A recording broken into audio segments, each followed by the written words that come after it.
The focus is squarely on Twitter and this rule violation that the president's account got slapped with, and then the White House account, the official White House account, then retweets. But we're all kind of confused as Mark Benioff, who is against this obscure regulation that gives these companies an exception to do it to actually a fair time. Many are confused as journalists. It seems that President Trump wants to create his own enemy with if you start regulating these companies rather than having the exception, then they're always going to have to put a counter to what President Trump wants. I think what he may not understand is free speech is nasty.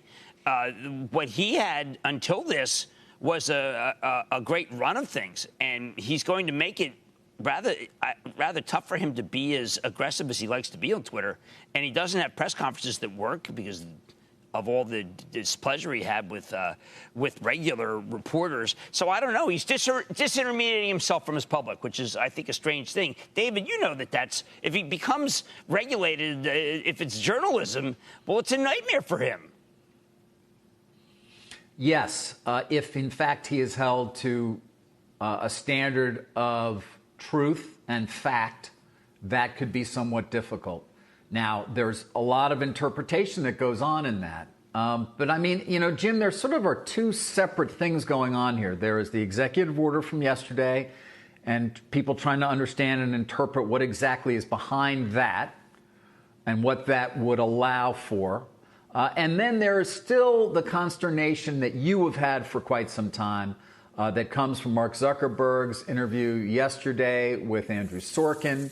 And just in general, the idea that Facebook continues to say it's not our issue as to whether you lie on the platform and whether you spread lies. Right, I'm a Baron Sacha Cohen fan, and when he gave his fabled speech about how Facebook would be willing to take advertisers from Goebbels, it was to mention World War II, and to mention that, you know, is off limits.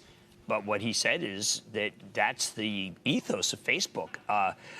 And I think that what's happened is that Facebook has, of course, agrees with President Trump that anything goes. But anything goes is inexpensive. And it's expensive to have the other side. Can you imagine in the thousands of pages every second that are produced on Facebook that someone would have to sort through them? Like they have to do it the New York Times. It's almost impossible. So I totally get the dilemma. But, Carl, when we look at this situation, we have to say there's 1 out of 4 people are unemployed. We have incredible numbers declining in consumption. But we may run out of stimulus. And we're debating Jack Dorsey's putting a caveat to the president. And it almost seems a little surreal, doesn't it? Well, you're suggesting that it's another exercise in distraction?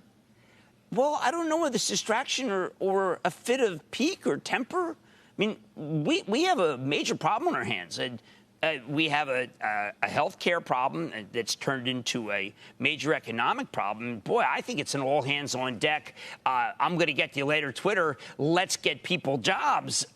That's what I would be focused on. That's like 1932, 33 of President Roosevelt focused on the fact that someone criticized him for something he did as he was Secretary of Navy and is now giving money to the Navy.